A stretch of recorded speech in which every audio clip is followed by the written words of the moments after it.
নমস্কার বন্ধুরা, কেমন আছেন সবাই? আশা করি সবাই ভালো আছেন।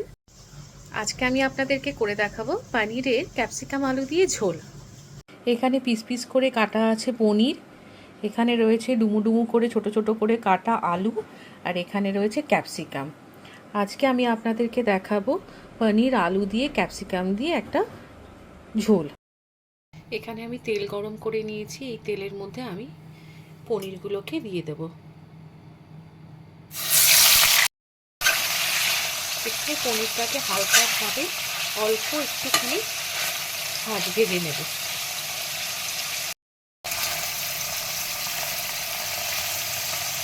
পনিরটা কিন্তু বেশি ভাজা হবে না, একদম অল্প একটুখানি অল্প ভাজা হবে পনিরটা।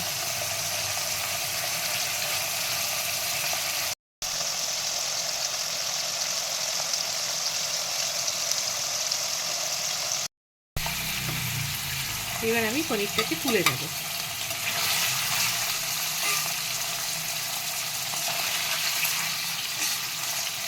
পনির ভাজার তেলটার মধ্যেই আমি ক্যাপসিকামগুলো ভেজে নেব।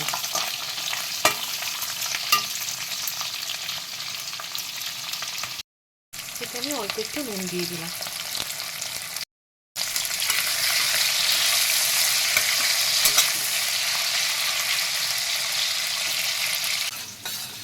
এখানে গরম জল আছে, অল্প একটু নুন দিয়ে রাখা। এখানে আমি পনিরগুলোকে দিয়ে দেবো।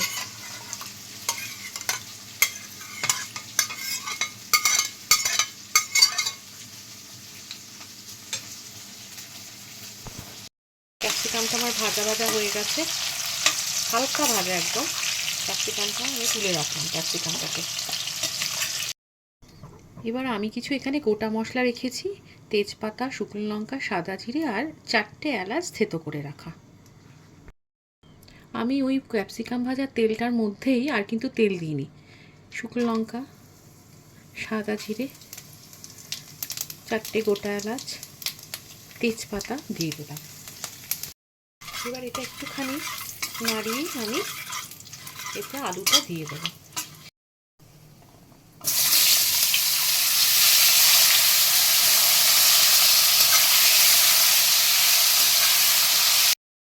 এখানে আমি 1 চামচ হলুদের গুঁড়ো, লঙ্কার গুঁড়ো দিয়ে দিলাম।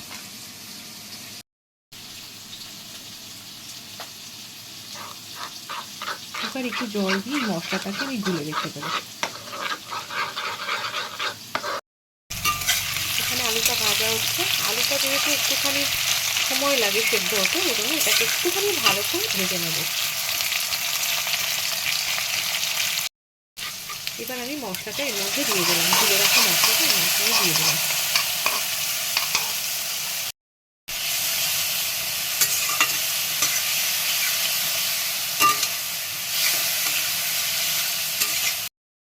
মশলা ধোয়ার জলটা দিয়ে দিলাম এর মধ্যে।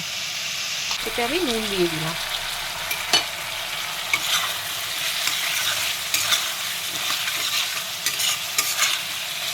মশলাটা ভালোভাবে কষানো হয়ে গেছে আমার এখানে। এবার আমি পনির ভেজানো জলটা সমেত পনিরটা ঢেলে দেবো এর মধ্যে।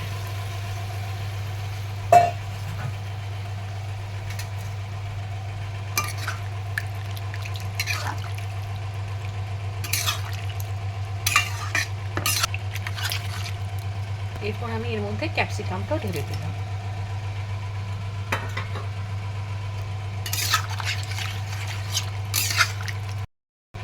এটা যেহেতু একদম নিরামিষ তরকারি, তার জন্য আমি এতে একটুখানি মিষ্টি ছড়িয়ে দিলাম।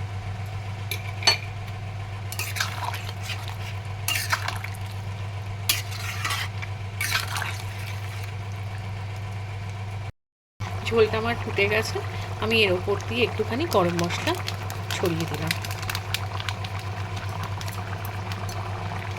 ব্যাস রেডি আমার পনির দিয়ে ক্যাপসিকাম দিয়ে আলু দিয়ে ঝোল।